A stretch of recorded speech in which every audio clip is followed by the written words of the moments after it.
Now, Jill, if I could call you Dr. Stein, I'll Oh, call you you can Dr. call me Stein. Jill. Now, For you.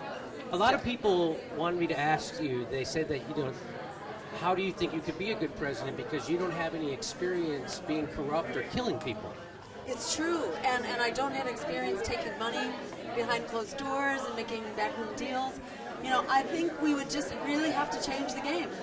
We would have to be just a democracy, based on people and based on our shared values and our vision, not on money. So unfortunately, we wouldn't be able to have the billionaires and the bankers calling the shots anymore.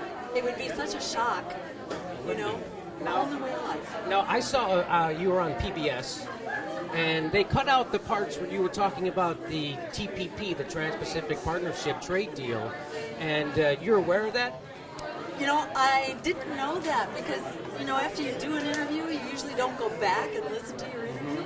And some really industrious supporter actually looked at the PBS tape, and then they looked at the live stream and compared it and said, oops, I think there's something major that's missing for that. That's how we found out. It was just a volunteer who brought it to our attention. So do you find that suspicious? Because I certainly did. That in all the videos they put out of it, they cut out the part where you were talking about Hillary Clinton being tied to the TPP.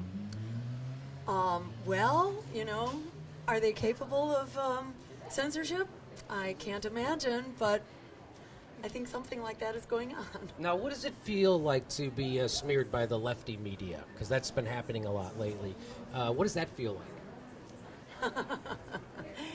I think it feels about as good as it does to be smeared by the right and the corporate media. It's kind of all the same smear, and it's all, I think, the same kind of, sort of self-destructive enslavement to this propaganda that tells us that we are not in charge here. We are just a footnote in this democracy, and that it's the big banks and the war profiteers and the climate criminals who are in charge of the show. And I don't think that's a good thing for us. So now you're running against Hillary, obviously because you're sexist, right? And you're against her gender. Obviously, yes. Okay, and what do you think that people are overusing that defense of her? Do I think that Hillary is the woman's candidate? I don't think that just it's your gender identity that says that you are the candidate for women. I think it's whether your policies are good for women, whether you support living wages, whether you support workers' rights.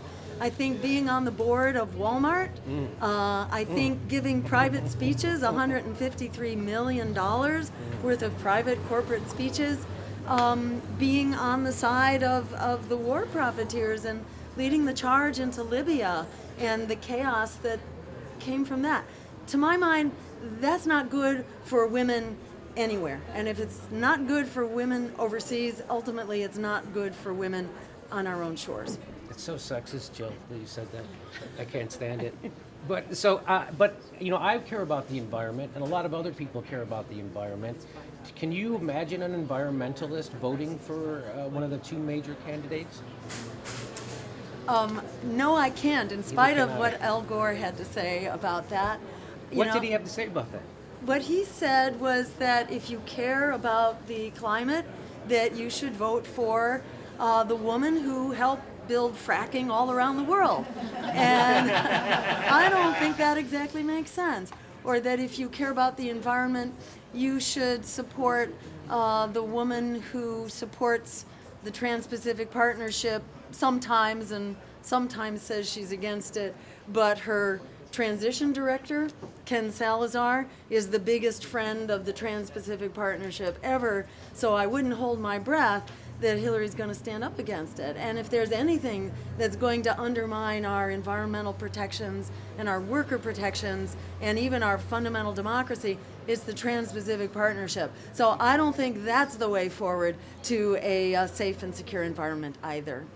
Now, just one last question. A lot of people have tried to smear you saying you're anti-science, even though you're a doctor. What do you want to say to those people?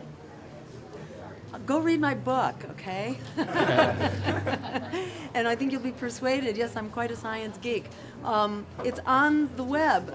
I co-authored a couple of books with other physicians and public health people at Physicians for Social Responsibility about the links between our environment and our health, both for children and for people at the other end of the life cycle. So if you, excuse me, if you have any questions about my addiction to science, you'll see it right there on the web. Environmental threats to healthy aging, or in harm's way, toxic threats to child development. You can check it out. Jill, thanks for taking time and talking with us. Thank you so much, Jimmy. Thank Okay, you for good being luck. here.